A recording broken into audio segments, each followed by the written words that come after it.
Oh, hi there. What are you doing in the cupboard? Even though I just put you in the cupboard and then pressed record and then got a monster out and then opened the cupboard door. I'm so surprised. Anyway, we are going to a very special place today. We are going to Ultraflex in Rotherham, which is actually quite far away from me. However, we're going to get it done. I feel a little bit anxious because essentially when I take time away from my work, I have to then catch up with work, which then gets me behind work, which then makes me feel anxious. However, I've got to do this. I've got to do this. I've got to do some things outside of work, which is still kind of work because it's still kind of content creating and stuff, and it's still vlogging and still... Anyway, we're going to go to Ultraflex and we're going to talk about gym environment over a voiceover. Hope you're excited. Hi, welcome to this voiceover. I hope you're very well. Welcome to Ultraflex and also my bedroom. So, I thought it'd be a very good topic to talk about gym environment. I was gonna do like a mic'd up situation, but I found out just before I went earlier that they're broken basically. So, welcome to a voiceover. So anyway, I'll get some new ones. Don't worry. It was actually very loud in Ultraflex. I don't actually know how much you could have heard me anyway, but yeah, I think it's a very cool topic to talk about. It's like gym environment. Do you need like a really fancy gym to make gains and thrive? Yes, no, maybe. And then also talk about why potentially being in an environment like Ultraflex could actually be detrimental to some aspect, right? Now, do I think gym environment is overhyped? I certainly do. Essentially, just because you're into an environment, it doesn't mean that environment is automatically a good thing for you, right? Like the product of your environment is a massively overstated. I suppose it would be a phrase within the fitness industry, right? You need to keep your circle tight and all this situation, but understand you could thrive in a situation like that. So you could actually do very well in a situation where people are doing very well around you, everything kind of gets brought up with that, especially like your own physique and your own business and stuff like that. But understand a place like Ultraflex, you could go the other way, right? You could basically see everyone around you winning and you could be like, shit, I'm not, right? I'm not winning. You kind of feel a bit like in your own shell and you kind of like, I'm small considering these guys are massive, and you, instead of taking like inspiration from people, you're actually going, shit, like why aren't I there? And you're having like imposter syndrome basically the whole time. And I find that with some like bodybuilding gyms myself, like I find, not necessarily Ultraflex, I think Ultraflex is really fucking cool. But some like gym environments, I find that I am always like, ugh, like I don't really feel like I belong here. It's okay to kind of say that, and it's okay to think that, right? Not every environment is going to be cut out for you. It's going to be individual. So being a product of your environment, you are a product of your environment, but you're mainly a product of your how you perceive that environment, right?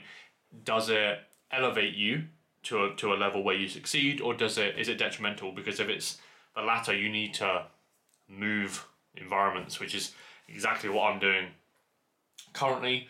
Going back to like the commercial gym aspect, and also there's a bodybuilding gym just down the road, so we're gonna see what that's all about, because the environment that I'm in at the minute isn't the one where I would say is set up for me to maximally gain tissue or just grow as a whole. I think it's doing more of the opposite in terms of like creating a negative thought process into certain things, which I won't go too deep into. But yeah, I just feel like I need to get out of an environment that's not suited to me, and that's okay. It's okay to do that. Like not every environment is gonna see that. But yeah, Ultraflex was fucking cool though. Like I think if I was closer, that would be my home gym 100%. Even if I was like an hour away from there, that would be my home gym, because it was fucking incredible. I was actually projected to train arm and delts, but like the journey itself is about 3 hours.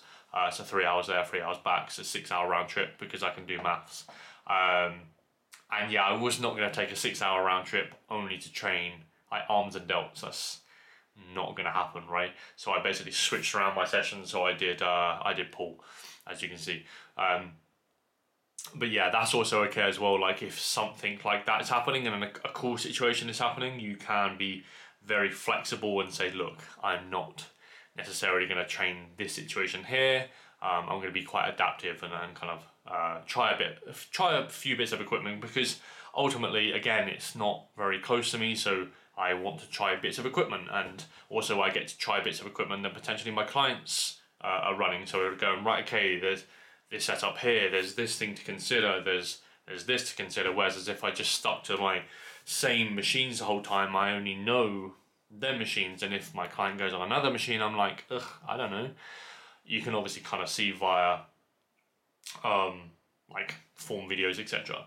Also, another thing just to consider is that, look, places like Ultraflex are, again, really cool. They've got really good, like, good bits of equipment, Prime Fitness, like, or yeah, so it is Prime Fitness, right?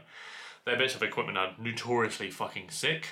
However, you can make it work in terms of like your commercial gym. Like you can go to a pure gym, you can go to like the gym, which is like the same, or like Planet Fitness, I suppose, for you guys in the US, and you can make shit work. The only difference between having an absolutely spot bollock kind of machine in terms of it's like the craziest resistance profile, matches your strength profile to the T. The only difference there is you just spend less time fucking around setting up. You basically get on and you go, rather than like a matrix bit of equipment. You're like, oh, I got to do this and I got to put daisy chains on and stuff. You can make it work. You can make gains. It just takes a little bit longer. That's the only real difference in terms of like really good bits of equipment and really crappy bits of equipment. You just have to spend more time setting up. Yeah, but ultimately, gym environment is somewhat crucial, but at the same time, not due to the circumstances that I basically stated. Again, it's more so how you perceive and how you adapt and overcome the gym environment, and also get a gym environment that suits you as a person, not necessarily what you think may suit you as a person. You have to really kind of listen to that situation, which I'm going through right now. So yeah, hope you're well. And yeah, I will speak to you very soon. Yeah, cool.